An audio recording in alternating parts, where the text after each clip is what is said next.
جلاية بندورة مع البطاطا. رح تعملوها بأطيب وصفة إذا شاهدتم الفيديو.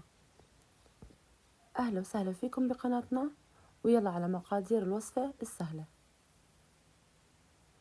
وصفتنا سهلة جدا، مش بحاجة غير لا البندورة أو الطماطم ولا حبة كبيرة من البطاطا. أول شيء رح نبلش فيه اللي هو حبة البطاطا.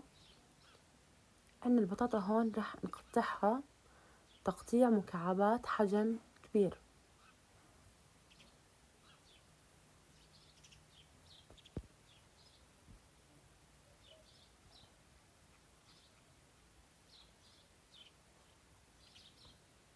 بعد ما نقطع البطاطا طبعا ما في شيء عنا زيادة غير حبات البندورة، بنقشرهم وبنفرمهم لمكعبات. وصفة سهلة جدا ليوم في أشغال كثيرة وما بتطلب معك لا وقت ولا جهد، ومكوناته كثير سهلة وبسيطة. بقلاية بنحط زيت نباتي، أو ممكن تحطوا نص زيت نباتي والنص الثاني زيت زيتون، رح يطلع معاكم غير شكل. بننزل حبات البطاطا لأنه رح ياخد معانا كثير وقت بعملية السوا. بنقلبهم على الخفيف علشان ياخدوا وجه تحمير، يعني ما رح نخليهم يستووا، ناخد وجه تحمير. بعد هيك بنضيف فوقيهم حبات البندورة. لازم تتأكدي من إنه حبات البندورة إنها غطت كامل حبات البطاطا، لأنه عنا زي ما حكيت لكم البطاطا مش مستوية بشكل كامل.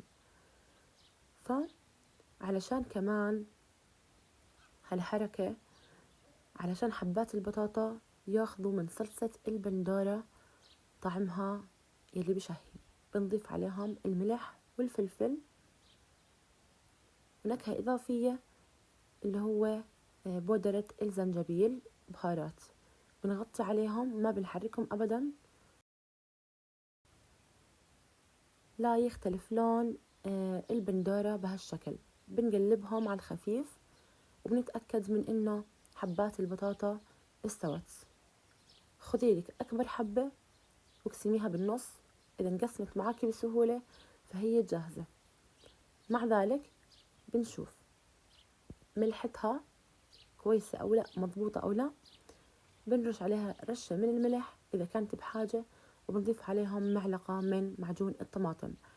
معجون الطماطم عندك رح يطلع نكهة خرافية بشهي فعليا، وكمان لونها رح يطلع كمان كثير زاكي بشهي القلب. بنقلبهم ونرجع بنغطي عليهم علشان ياخذوا النكهة من بعض. وهيك بعد ما بقبقت عنا زي ما بيحكوا بتكون جاهزة لنقدمها. بتمنى الفيديو يكون أعجبكم، ادعموا قناتنا بلايك واشتراك وشير.